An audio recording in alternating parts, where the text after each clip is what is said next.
عليكم ورحمة الله. ازيكم يا شباب، عاملين ايه؟ يا رب تكونوا بخير. مع بعض في محاضرة جديدة من محاضرات الامبريو. محاضرة النهارده بعنوان الفيتا ممبرين اند البلاسينتا. عايزين نتكلم فيها يا دكتور عن الفيتا ممبرين والبلاسينتا. ايه هي الفيتا ممبرين دي؟ الفيتا ممبرين دي بتكون يا دكتور اغشية محوطة البيبي. الاغشية دي جاية من الزيجوت، تمام؟ مشتقة معاك من خلايا الزيجوت عادي، ولكن يا دكتور ما بتخشش في تكوين البيبي. يعني هي بس مجرد ان هي محوطه البيبي، لكن مجرد ما البيبي يتولد ويحصل له عمليه الليبر يتولد يا دكتور، خلاص الاغشيه دي بتبدا ان هي تختفي معايا. تمام. يبقى الاغشيه دي بتكون ايه؟ الفيتا ممبرين ار ستراكشر درايفد فروم ذا زيجوت اند دونت شير انفورميشن اوف البادي اوف الفيتس. يعني هي بتكون اغشيه مشتقه معاك من خلايا الزيجوت عادي، بس ما بتخشش في تكوين الفيتس، لان مجرد ما الفيتس يتولد خلاص الاغشيه ده تبدا ان هي تختفي معايا. الأغشية دي تتضمن معايا الكوريون والأمانيون والأمبليكال كورد واليوكساك والألانتويس. هنبدأ نتكلم عن كل واحد فيهم. تمام. بعد كده بيقول لك ان الفيتال بارت اوف البلاسينتا اند الفيتال ممبرين سيباريت ذا امبريو اور فيتس فروم ذا اندوميتريوم ذا انر لاير اوف اليوترين وول. يقول لك خلي بالك ان الجزء الجنيني من المشيمه والاغشيه الجنينيه يا دكتور عند بطانه الرحم بيكونوا مفصولين. يعني انا عندي يا دكتور لما نيجي نتكلم عن البلاسينتا هقول لك ان المشيمه دي بتكون ليها جزء ماتيرنال وليها جزء خاص بالفيتس، بيكونوا يا دكتور مفصولين عن بعض. تمام. تاني حاجه بيحصل ما بينهم يا دكتور تبادل للمواد اللي هو جاز اكستشينج. يحصل يا دكتور ما بينهم انترتشينج اوف سبستانس زي النيوترانت والاكسجين occur between the maternal and the fetal blood through the placenta. الفيزلز اللي الامبلايكال كورد كونكت ذا بلاسينتا سيركيوليشن وذ الفيتال سيركيوليشن. يقول لك خلي بالك ده بيحصل يا دكتور، المشيمه دي وظيفتها ان هي تعمل تبادل يا دكتور للنيوترانت والغازات. تمام. دي اللي بنعتبرها يا دكتور الاورجن اللي هو خاص بالتنفس وخاص بالجهاز الهضمي وخاص بالاكسكريشن بالاخراج، خاص بكل حاجه للبيبي. تمام.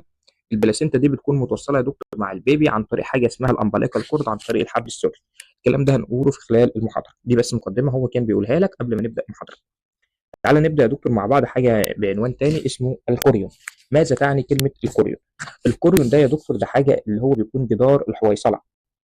تعالى كده اوريك ايه هو الكوريون.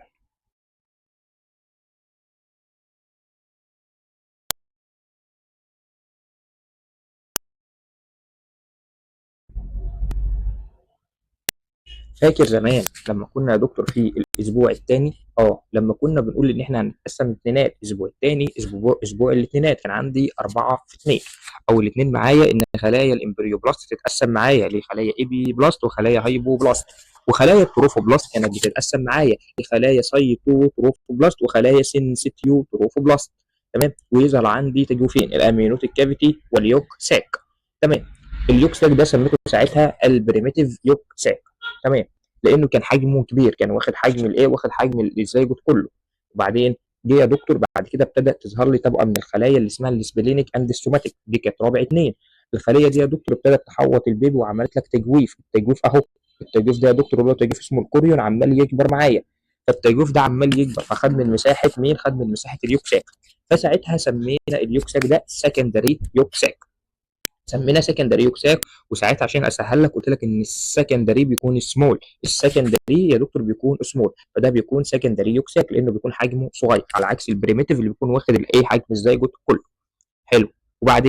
وبعدين بقى يا دكتور بعد ما خدنا معاك الكلام ده، ساعتها قلت لك معايا حاجه ثانيه، عايزين نكون حاجه اسمها الكوريون. ماذا تعني الكوريون؟ الكوريون ده يا دكتور عباره عن ايه؟ والله اول حاجه تيجي خلايا يا دكتور اللي كان اسمها السيتوتروفوبلاست. تمام. وخلايا ثانيه اسمها سينسيتيو تروفوبلاست. مين اللي بتعمل انفيجن في طبقه الاندوميتريوم؟ طبعا هي خلايا السنسيتيو. تمام. تيجي خلايا السنسيتيو وتبدا تعمل انفيجن في بطانه الرحم. ادي يا دكتور بطانه الرحم، وخلايا السنسيتيو هي اللي عملت انفيجن في بطانه الرحم. ايه اللي يحصل؟ طبعا كان عندي في الجدار بتاع اليوترس كان في يا دكتور شويه جلاند، وتيجي يا دكتور وكان في طبعا بلاد فيزلز، فيجي يا دكتور ان البلاد فيزلز دي تبدا ان هي ايه، تخش معاك تصب معاك في مين؟ اللي هي النقطه الحمراء دي يا دكتور، تبدا تصب معاك في السنسيتيو تروفوبلاست، في السنسيتيو تروفوبلاست. فسميتها ساعتها حاجه اسمها لاكوني. البلاد فيزلز دي لما فتحت معاك في السنسيتيو سميناها لاكوني. وساعتها قلت لك ان ده كده يا دكتور على بعضه بقى اسميه الكوريون، او بسميه الكوريون وول، الجدار بتاع الكوريون. فالكوريون ده يا دكتور بيبدا يظهر معايا من امتى؟ بيبدا يظهر معايا في اليوم ال 12، يعني في خلال الاسبوع الثاني. تمام. الكوريون ده بقى بيتكون معايا من ايه؟ والله الكوريون ده بيتكون معاك من خلايا اسمها سوماتيك ميزوديرم. ادي الخليه دي يا دكتور اللي ظهرت جديده، اللي اسمها سوماتيك ميزوديرم. ادي الخليه دي اللي اسمها سوماتيك ميزوديرم. وبعدها يا دكتور هتلاقي في خلايا تانية اسمها السيتوتروفوبلاست، وخلايا اخرى يا دكتور اللي كان اسمها السنسيتيوتروفوبلاست، اللي كان اسمها السنسيتيوتروفوبلاست. يبقى تاني لما اجي ابص على الكوريون، الكوريون ده بيتكون معايا من ايه؟ الكوريون ده يا دكتور اتكون معايا من خلايا اللي كان اسمها الايه السوماتيك ميزوديرم، وبعدها يا دكتور الطبقه اللي في النص الخلايا اللي اسمها السيتوتروفوبلاست، والخلايا اللي بره خالص اللي فيها اللاكوني اللي اسمها السنسيتيو. الجدار ده كده على بعضه بسميه الايه الكوريون وول، الجدار بتاع الكوريون. تمام. الكوريون ظهر عندي امتى؟ الكوريون يا دكتور ده ظهر عندي في اليوم ال 12، يعني في خلال الاسبوع الثاني. وبعدين بقى ايه اللي بيحصل معايا؟ اللي بيحصل معاك يا دكتور يبدا الكوريون ده يبدا يعمل حاجه اسمها فيلاي، يعني فيلاي يعني حاجات كده شبه الصوابع، يبدا يظهر يا دكتور يعمل معاك فيلاي يعني حاجات شبه الصوابع على نهايه الاسبوع الثاني. فتيجي كده نشوف الفيلاي دي.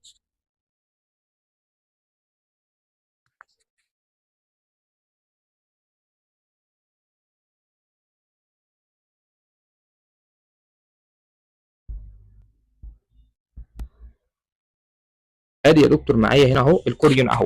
الكوريون ده يا دكتور بيبدا يعمل لي نظام حاجه اسمها فيلاي، فيلاي حاجات كده شبه الصوابع، حوالي ست حاجات من الصوابع اهي. دي كده يا دكتور كلها بسميها ايه؟ بسميها الفيلاي، بسميها يا دكتور بسميها الفيلاي.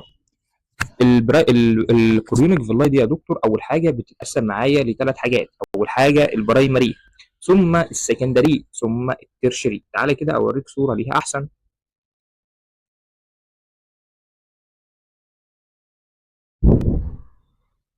بسم الله. ادي يا دكتور معايا ديفلوبمنت في الكوريونيك فيلاي. لما نيجي كده هنراجع على الكوريونيك فيلاي، احنا كنا شرحنا الكلام ده في خلال فتره الاسبوع الثالث. تمام.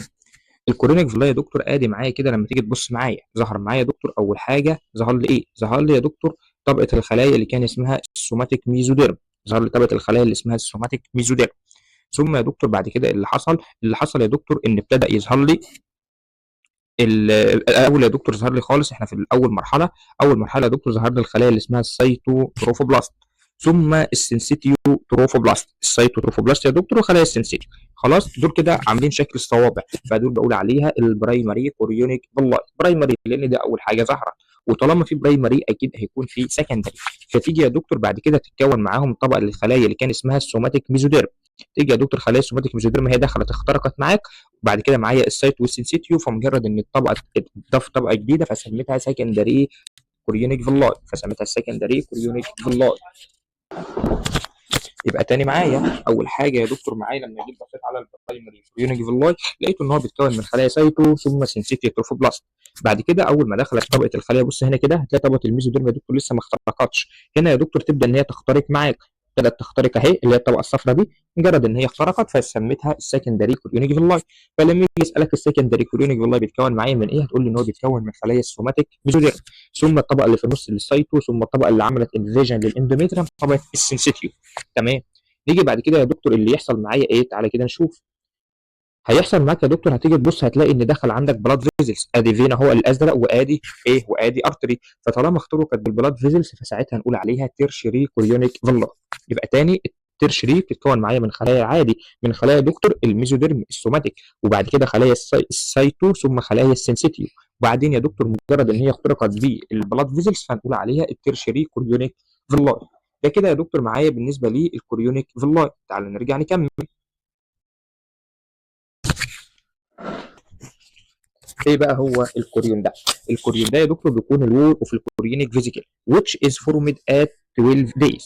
The Korean is composed from internal to external، يعني بنشوفه يا دكتور من جوه لبره. تعالى كده لما نيجي نشوف يا دكتور كده من جوه لبره، تعالى نشوف عشان ممكن يسالك الحاجات دي. ادي يا دكتور معايا طبقه الايه؟ ادي معايا يا دكتور الفيلاي. لما نشوف يا دكتور من جوه لبره، ادي من جوه انا شايف الخلايا اللي اسمها اكسترا امبريونيك ميزوديرم، ثم يا دكتور الطبقه اللي في النص اسمها السايتو، ثم الطبقه اللي بره اسمها السنسيتيف. هيجي لك سؤال في الامتحان يقول لك مين الطبقه الانر فتبقى السوماتيك ميزوديرم، مين الطبقه اللي في الانترميديت هتقول لي طبقه السايتو، مين الطبقه الاوتر فتقول لي ان هي السنسيتيف. تمام. ده كده بالنسبه لتكوين مين؟ لتكوين يا دكتور الكوريونيك فيلا.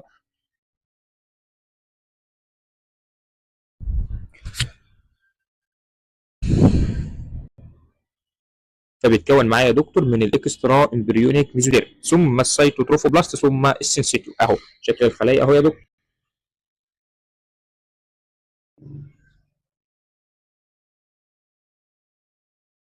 الطبقه الاورانج دي يا دكتور مين؟ ده خلايا الميزوديرم، السوماتيك ميزوديرم. والطبقه اللي في النص دي يا دكتور مين؟ ده خلايا السيتو. والطبقه اللي بره دي يا دكتور هي خلايا السينسيتيو. اسمها سينسيتيو، او في ناس ممكن تنطقها سينسيشيو، فزي ما تنطق سينسيتيو اور سينسيشيو كل الاثنين صح. There are three type of chorionic villi. اول حاجه معايا من الفيلاي يا دكتور في النوع اللي هو البرايمري فيلاي. البرايمري فيلاي يا دكتور تيجي في نهايه الاسبوع الثاني، دي تتكون معاك من سنترال كور وفي السيتوتروفوبلاست ومتغطيه بسينسيتيو. تيجي اول حاجه خالص في مرحله البرايمري تلاقي يا دكتور خلايا السيتو وتحوطت يا دكتور بخلايا السينسيتيو بس، فنقول عليها الايه؟ نقول عليها يا دكتور اللي هي البرايمري كوريونيك فيلاي. تبدا يا دكتور من الفيلاي دي يا دكتور، طبعا بيبقى مش فيلاي واحده، فبيبقى اكتر من فيلاي. تبدا يا دكتور ادي كمان فيلاي. ما بين الفيلاي والفيلاي يا دكتور بيكون في سبيس، ما بين الفيلاي والفيلاي بيكون في سبيس. الحته اللي انا بعملها باللون ده، السبيس ده بسميه ايه؟ بسميه السبيس اللي ما بين الفيلاي، فاسميه انتر فيلاس سبيس. كلمه انتر يعني بتوين، وفيلاس يعني ما بين الفيلاي، وسبيس اللي هو الفراغ، فاسميه انتر فيلاس سبيس. يبقى ما بين الفيلاي والفيلاي بيظهر لي فراغ، اسميه ايه؟ اسميه الفراغ اللي بين الفيلا، اسميه الانتر فيلاس سبيس. حلو. وبعد كده نبدا نكون مع بعض السكندري فيلاي. السكندري فيلاي يا دكتور دي نبدا بقى في الاسبوع الثالث. نبدا في الاسبوع الثالث يا دكتور تبدا تتكون معايا خلايا الميزوديرم. مش الاسبوع الثالث يا دكتور هو اللي بيتكون فيه يتحول الامبريو لثلاث حيات من الخلايا، تتحول خلايا الايبي بلاست يا دكتور تتقسم معاك لاكتوديرم وطبقه في النص ميزوديرم، وتروح للهايبو تحولها تعمل لها يا دكتور ترانسفورميشن تحولها لطبقه الاندوديرم. فتيجي خلايا الميزوديرم يا دكتور تبدا ان هي تعمل ايه؟ تبدا تعمل انفيزيف لمين؟ تبدا تعمل انفيزيف للفيلاي دي. فطالما دخلت يا دكتور معايا فاسميها السكندري كوريونيك فيلاي. تكون معايا من ثلاث طبقات. الطبقه اللي بره وهي السنسيتيو او السنسيشيو، والطبقه اللي في النص هي السايتو يا دكتور، والطبقه اللي جوه اللي هي الاورانج دي بتكون الاكسترا امبريونيك ميزوديرم. تمام. بعد كده يا دكتور يبداوا يخترقوا بالبلاد فيزلز، فساعتها نسميها التيرشري فيلاي. During the third week these are like secondary villi except that there are fetal blood capillary in mesoderm. يبدأ يا دكتور ان secondary villi دي يا دكتور تبدا ان هي تكون فيها ايه؟ تبدا ان هي يتكون فيها معاك الايه؟ يبدا تخترق معاك بالبلاد فيزلز. الكابيلاري ان التيرشري فيلاي. الكابيلاري ان التيرشري فيلاي make contact with capillary development in the mesoderm of الchorionic plate and in connecting stock. لا خلي بالك الكابيلاري يا دكتور او الشعارات اللي بتخش الترشري فيلاي دي يا دكتور بتتوصل مع الكابيلاري وفي الايه؟ وفي الكوريونيك بليت اللي بتوصلها معاك بالكونكتنج ستوك. يعني بتكون متوصله معاك يا دكتور عشان خاطر ايه؟ عشان خاطر نعمل عمليه الجاز اكستنشن.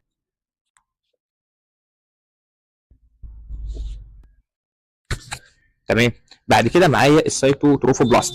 السيتوتروفوبلاست in the villi penetrate progressive into the overlying syncytium until they reach maternal endometrium forming thin outer. يقول لك يا دكتور ان تيجي خلايا السيتو بعد كده تبدا تعمل ايه؟ خلايا السيتو نفسها اللي ما كانتش بتعمل انفيجن تبدا ان هي يا دكتور تروح تتكاثر وتبدا ان هي تخترق طبقه الاندوميتريوم عشان بعد كده تعمل لك تشيل. التشيل ده يكون محوط التروفوبلاست ويساعد ان هو يلتصق كويس في بطانه ايه؟ يلتصق كويس معاك في بطانه الرحم. تعالى اوريك الشكل ده يا دكتور.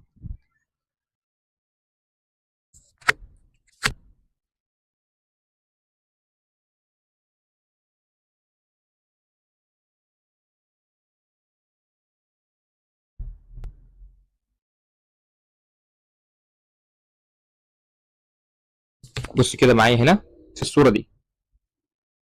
بص كده يا دكتور هنا في السكندري كوريونيك فيلاي. السكندري كوريونيك فيلاي اللي هو الاخضر الغامق ده يا دكتور ده طبقه السيتوتروفوبلاست الطبقه اللي في النص. تيجي هنا يا دكتور بص في الرسمه دي بقى اللي حصل. بص يا دكتور هنا تيجي يا دكتور تبص على السكندري كورونيك فيلاي كانت اخرها هنا اللي هي الطبقه بتاعتها، تبدا ان هي يا دكتور تفتح معاك وتعمل انفيجن لطبقه الاندوميتريا. تبدا ان هي تعمل انفيزيف لطبقه الاندوميتريا. ده كله عشان خاطر تعمل ايه؟ عشان خاطر يا دكتور يعني تمسك الكورون كويس في طبقه الاندوميتريا. فتيجي يا دكتور طبقه السيتوتروفوبلاست تبدا ان هي تعمل بروفليشن وتبدا ان هي تعمل انفيجن هي كمان لطبقه الاندوميتريا زي ما انت شايف كده في الصوره دي. ده كده بالنسبه معايا يا دكتور لمين؟ لدور السكندري كوريونيك الترشري كوريونيك فيلاي. يبقى تاني طبقه السيتوتروفوبلاست يا دكتور تبدا ان هي تخترق طبقه الاندوميتريوم، ومجرد ان هي تخترق طبقه الاندوميتريوم بسميها السيتوتروفوبلاستيك تشيل. تشيل يعني ايه؟ منطقه كده او حزمه اللي هي الحزمه اللي بتكون عباره يا دكتور عن طبقه السيتو وخلايا السنسيتيو اللي موجودين في الاندوميتريوم. بعد كده يا دكتور بقى عايزين نقسم الترشري كوريونيك فيلاي دي. تعالى يا دكتور نقسم كده مع بعض الترشري كوريونيك فيلاي. اول حاجه اجزاء الترشري فيلاي بنقسمها يا دكتور لجزء اسمه ستيم او الجذع او الانكورنج. ستيم يعني الجزء الاساسي، الجزء اللي بيثبت. كلمه انكورنج يعني بيثبت.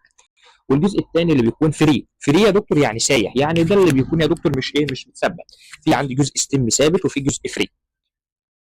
تعالى مثلا كده نتخيلها. ادي مثلا يا دكتور معايا، هنفترض ان دي فيلايه اهي، والفيلايه هي طالع منها ايه؟ برانشات. والله يا دكتور الجزء ده يا دكتور، الجزء ده اللي هو الجزء ده اسميه الستيم او اسميه الانكور. انما الجزء اللي سايب ده اسميه ايه يا دكتور؟ اسميه الفري. الجزء الستيم او الانكورنج ده بيكون الستيم اوف الفيلاس ذات اكستند بتوين الكوريونيك اند الديسوديال بليت. ده يا دكتور بيكون متوصل معايا ما بين الكوريون اللي هو اللي احنا بنتكلم عنه، وما بين الديسوديال بليت. ده الجزء يا دكتور اللي هو مخترق ببطانه الرحم، فبنسميه ديسوديال بليت. تعالى كده هنا معايا. ادي يا دكتور معايا هنا اهي. بص يا دكتور، انا عندي يا دكتور الفيلا يا دكتور في جزء يا دكتور هيكون ستيم. الستيم ده اللي هو الاساسي. الاساسي ده يا دكتور بيكون عامل ايه؟ الاستيس ده اللي هو زي كده. الاساسي ده يا دكتور ده اللي بيكون ممتد معاك في طبقه الاندوميتريم للكوريونيك فيلاي. طبقه الاندوميتريم دي ساعتها بغير اسمها بسميها الدوسيديال بليت. وادي الكوريون ده كده يعمل لك الستيم كورونيك فيلاي اللي هو الفرع الاساسي. يطلع بقى من ده يا دكتور شويه بقى برانشات. يطلع شويه برانشات اللي احنا بنقول عليهم الفري. الفري دي هي اللي تبدا تعمل تبادل الغازات. يبدا بعد كده يطلع منه جزء فري. الفري ده يبدا يعمل منه تبادل الغازات. ده بيكون جزء يا دكتور برانشات، ودي مسؤوله يا دكتور عن التبادل النيوترانت والجاز والماتيرنال بلاد في الانترفيلاس سبيس. دي اللي هتبقى بقى مسؤوله يا دكتور انها تبدا تعمل تبادل للايه؟ تبادل للدم ما بين الام وما بين البيبي. يبقى تاني يا دكتور تعالى نشوف اجزاء الترشري في اللاي. اجزاء الترشري في اللاي حاجتين، ستيم وفري. الستيم اللي هو الجزء او الانكورنج، الجزء اللي بيتثبت معايا في بطانه الرحم. بطانه الرحم بسميها الدوسيديال بليت، تمام، والجزء الكوريونيك. بينما يا دكتور الجزء الفري ده الجزء الحر او الفلوتنج او الابزوربنج. الابزوربنج يعني ده اللي هيبدا يعمل تبادل الغازات، اكستنج اوف النيوترانت والجاز ما بين الماتيرنال وما بين الامبري. تمام. ايه يا دكتور انواع الكوريون؟ انواع الكوريون معايا الكوريونيك فيلاي ار فيرست فورمد اول اوفر تروفوبلاستيك اند جرو انتو ذا سراوندنج ديسيديا. يقول لك خلي بالك ان الكوريون فيلاي ده يا دكتور بيكون اول جزء معايا من خلايا التروفوبلاست وتنمو معاك في الدوسيديا. في منه حاجتين، في حاجه اسمها كوريون ليفا وكوريون فورندوزا. في منه يا دكتور الكوريون ليفا والكوريون فورندوزا. ايه هو الكوريون ليفا وايه هو الكوريون فورندوزا؟ الكوريون ليفا ده يا دكتور بنسميه الكوريون الاملس. الاملس دي ليه؟ قال لك ده بيجي نتيجه ايه؟ الفيلاي associated with docidal capsularis are transitory. As the gestational sac grows, the villi get compressed and their blood supply is reduced. Soon, these villi degenerate, producing an avascular bare area of the smooth chorion called chorionic leva. It regresses in third month of pregnancy. يقول لك خلي بالك ان الكورونيك ليفا دي جايه من ايه؟ ده جايه يا دكتور جايه معاك يا دكتور من اللي جايه معاك من الفيلاي العاديه. ودي هيبدا يحصل لها ديجنريشن بعد الايه؟ مع النمو، يعني مع الحمل ده يا دكتور هيبدا يحصل لها معاك ديجنريشن. هيحصل لها ديجنريشن ازاي؟ بيبدا يحصل لها ديجنريشن عن طريق يا دكتور ان احنا نبدا نقلل امدادها الدموي. نبدا يا دكتور نعمل لها فاسكولار بير، يعني نبدا نقلل الدم اللي كان وصل لها. فلما يقل لها الدم فبالتالي يحصل لها اسكيميا ويحصل لها ان هي تفقد الدم، فبالتالي تحصل معاك ان هي تبدا تموت معاك. نرجع تاني يا دكتور مع بعض تاني نكمل مع بعض الكوريان ليفا والكوريان فرندوز. الكوريان ليفا ده بتكون عباره عن ايه؟ الكوريان ليفا ده يا دكتور بيكون جزء املس. الجزء ده يا دكتور بيكون متكون من الكوريون عادي، ولكن الجزء ده بيكون بعيد عن البلاسينتا. الجزء ده يا دكتور بص كده، ادي يا دكتور معايا البلاسينتا. الجزء البعيد عن البلاسينتا ده اللي بنسميه يا دكتور الكوريان ليفا، اللي هو الجزء البيج ده. الجزء اللي لونه بيج ده بنسميه الكوريون ليفا. وده اللي هيبدا يحصل له يا دكتور معايا ايه؟ ده اللي هيبدا يحصل له ضمور، لانه بعيد عن البلاسينتا احنا مش محتاجينه. فنبدا نقلل له الفاسكولار ويبدا يحصل له ديجنريشن ويموت معايا. بينما يا دكتور عندي حاجه ثانيه من الكوريون اسمها كوريان فرندوزا. وايه هو الكوريون فرندوزا؟ ده يا دكتور ده جزء متصل بالبلاسينتا. فالجزء ده كلمه فرندوزا يعني ده الجزء الفانكشن، يعني الجزء الاساسي. الجزء ده يا دكتور بيكون متوصل بالبلاسينتا، وده اللي هتلاقيه طالع فيه في اللاي فعلا. وده اللي طالع فيه في اللاي، وده اللي هيبدا يعمل يا دكتور ايه؟ يبدا يعمل تبادل للمواد والنيوترانت ويخرج الايه؟ ويخرج معاك الفضلات بتاعتك. يبقى تاني لما نيجي كده نقارن ما بين الفرندوزا والليفا. والله يا دكتور بين الكوريان فرندوزا انا شايف ان في فرندوزا في فيلاي، انما الليفا يا دكتور لا ما فيهوش فيلاي. تمام. والله يا دكتور انا شايف ان الفرندوزا ده بيكون سك، لانه في ايه؟ في فيلاي، انما ده يا دكتور بيكون سن. تاني حاجه يا دكتور مين اللي بيشكل في تكوين في تكوين البلاسينتا؟ طبعا الفرندوزا هو اللي بيساعدني في تكوين البلاسينتا، انما الليفا ده بعيد عني، ده هيحصل له ديجنريشن. تمام. عندي حاجه ان شاء الله في البلاسينتا هنبدا نتكلم عنها. عندي جزء اسمه ديسوديال بيزالس. ده يا دكتور اللي بيكون محوط حاجه اسمها الدوسيديال بيزالس، انما الليفا بيكون محوط حاجه ثانيه اسمها الدوسيديال كابسولاريس، لسه هنبدا نتكلم عنها. فالخلاصه بتاعتك ان الفورندوزم بحرف الاف ده اللي يا دكتور اللي بيساعدك ان هو يعمل فانكشن للبلاسينتا، ده اللي يا دكتور اللي بيكون الفانكشن وفي البلاسينتال سايت، ده الجزء يا دكتور اللي بيكون ايه مواجه معاك للبلاسينتا. تمام تمام. انما الليفا، ليفا تفكرك ان هو كلمه ليفا اللي هو يحصل له ليف، ليف يعني يترك المكان بتاعه ويحصل له ديجنريشن، يبقى الفروندوزم هو الجزء الاساسي، انما الكوريون ليفا فده يحصل له ليف يعني يحصل له يا دكتور ان هو يحصل له ايه، يبدا يهاجر معاك ويحصل له ديجنريشن. يبقى تاني يا دكتور كده تعالى نجمع مع بعض كده الكوريون فروندوزا والكوريون ايه والكوريون ليفا.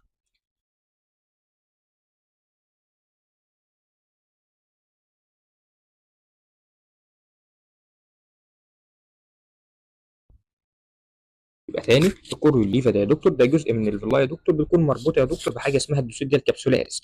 تمام. وبتبدا يا دكتور ان هي يحصل لها ديجنريشن لانها الجزء ده بيكون ملوش علاقه بالبلاسينتا، فيحصل له ديجنريشن وبعدين ما يكونش فيه فيلاي، فبالتالي يبدا يحصل له ان هو ينقل الفاسكولار ويموت.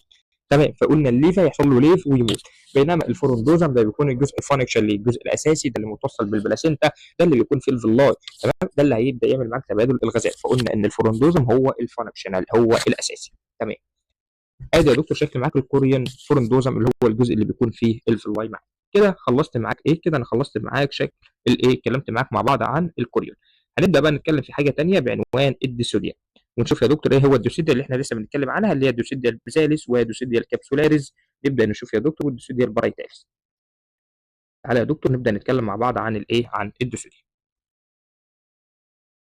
اول حاجه معايا الدوسيديا. الدوسيديا از اندوميتريوم اوف اليوترس از ا بريجنانت وومن. والله الدوسيديا ده يا دكتور ده بيكون الاندوميتريوم يا دكتور اللي هو الرحم بتاع الفيميل، الرحم بتاع الفيميل اللي هو طبقه الاندوميتريوم عادي اللي بيكون مغموس فيها البيبي. والله هو بنسميها في اثناء الست الحامل بنسميه ايه، بنسميه الدوسيديا. يبقى تاني يا دكتور ايه هو الدوسيديا؟ الدوسيديا ده اللي هو الرحم بتاع الست عادي، طبقه الاندوميتريوم اللي مغموس فيها البيبي. طبقه الاندوميتريوم يا دكتور اللي مغموس فيها البيبي دي بنبدا نسميها في الست الحامل ايه، بنبدا نسميها يا دكتور كلمه دوسيديا. تمام. تاني حاجه يا دكتور there are a cellular and vascular exchange occurring in endometrium as the blastocyst implant in response to increased progesterone level in maternal blood. يقول لك خلي بالك بقى ان المعايا بالنسبه يا دكتور للدوسيديال دي، فالدوسيديا دي يا دكتور بتبدا تعمل ايه، الدوسيديا دي يا دكتور زي ما احنا عارفين ان في خلال فتره الحمل يبدا يحصل تغيرات في بطانه الرحم، هيبدا يحصل فيها يا دكتور تنمو معاك الجلاند نتيجه طبعا، ويبدا يزيد معاك السمك بتاع بطانه الرحم نتيجه هرمون البروجسترون هرمون الحمل. فده كله يا دكتور تغيرات بتحصل معاك على مين، بتحصل معاك على بطانه الرحم. تمام. بعد كده يا دكتور بقى تعالى نشوف هيقول ايه. بعد كده بيحصل معايا زي ما بيحصل تغيرات في بطانه الرحم يا دكتور، بيبدا يحصل تفاعل اسمه سوديال رياكشن. التفاعل ده يا دكتور ان احنا نبدا نعمل ايه، نبدا نراقب طبقات من الجلايكوجين اللي هو سكر، ونبدا نراقب طبقات من الليبيد في السيتوبلازم، ونبدا نغمس الدوسيديا دي. الدوسيديا دي يا دكتور هنبدا نغمسها في اماكن على حسب كل منطقه هنديها اسم. احنا عندنا 3 دوسيديا، في دوسيديال بيزاليس وفي دوسيديال كابسولاريس وفي دوسيديال بارايتاليس. تعالى يا دكتور نبدا نشوف ايه هو الدوسيديات دي. والله يا دكتور لو انا جيت بصيت معايا كده على الصوره دي يا دكتور، بص كده، انا معايا يا دكتور الجزء الاساسي البيزك اللي لازق في البلاسينتا ده بسميه الدوسيديا البيزالس، اهو الجزء يا دكتور الاساسي اللي ملازق في البلاسينتا ده اسميه الدوسيديا البيزالس اللي هو الجزء طبقه بطانه الرحم اللي محوط الايه البلاسينتا. والجزء يا دكتور اللي يكون محوط البيبي، الجزء اللي يكون محوط البيبي بسميه بيعمل معاك زي الكبسول اكنك حاطه في كبسوله، فسموه دوسيديال كابسولاريس، اللي محوط البيبي بسميه كابسولاريس. طب والجزء اللي باقي، الجزء اللي باقي بسميه بقى بارايتالس، الجزء اللي باقي ده اسميه بارايتالس، الجزء اللي باقي من بطانه الرحم بسميه بارايتالس. يبقى على حسب كل منطقه يا دكتور بدي الدوسيديا الاسم. والله الجزء اللي لازق في البلاسينتا على طول ولازق بالبيبي بسميه ايه، بيزالس، ده الجزء البيزك. والجزء اللي محوط البيبي زي الكبسول اسميه كبسولاريس، والجزء اللي بره او الجزء اللي باقي من بطانه الرحم بسميه اللي بره او البرايتالس اللي هو الجزء المتبقي بتاعي. تمام. الثلاث مناطق يا دكتور من الدوسيديال ار نيمد according to their relation to the implantation site. دوسيديال بيزالس ودوسيديال كابسولاريز ودوسيديال بارايتالس. عشان كده خلي بالك انا قلت لك ان الدوسيديال بيزالز هي اللي بتحوط مين، لما نيجي كده نبص يا دكتور على الدوسيديال بيزالز هتلاقي هي اللي محوطه البيبي، وبالتالي يا دكتور هي اللي بتكون محوطه معايا الايه، الكوريان فورندوزا، هي اللي محوطه هنا الكوريان فورندوزا. انما يا دكتور اللي هو الكوريون هنا كان عندي كوريون ليفا، فده هتلاقيه متحوط معاك بالكبسولاريز. اديك فهمت مين هو الكبسولاريز ومين هو البيزالز. الجزء يا دكتور البيزك اللي هو في البلاسينتا نفسها، ده اللي خاص بالكوريون فونوندوزم اللي هو الكوريون الاساسي، والكوريون ليفا اللي بيحصل له ليف وبيغادر معاك يا دكتور بنحول بالدوسيديال كابسولاريس. الدوسيديال بيزاليس دي يا دكتور ده بيكون بارت اوف الدوسيديا ديف للامبريو ويتش فروم ماتيرنال بارت اوف البلاسينتا، ده اللي بتشكل معاك الجزء الماتيرنال بارت من البلاسينتا. طب والدوسيديا الكابسولاريس ده بتكون عباره عن ايه؟ ده السوبرفيشال بارت اوف الدوسيديا اوفرلاينج ذا كونسيبت، ده يا دكتور بيكون الجزء يا دكتور اللي بيكون محوط مين؟ ده الجزء بتاعك اللي هيكون محوط معاك الايه؟ الجزء يا دكتور اللي بيكون محوط معاك الكيس الجنين. بعد كده الدوسيديا البرايتاليس ده ريبريزنت ذا ريميننج بارت اوف الدوسيديا، ده يعني باقي ايه؟ باقي جزء من بطانه الرحم، بسميه بقى الدوسيديا البرايتاليس، الجزء المتبقي معاه. ده كده يا دكتور بالنسبه للجزء الاول من محاضره النهارده. هنبدا نتكلم مع بعض في المحاضره الجايه بقى عن البلاسينتا.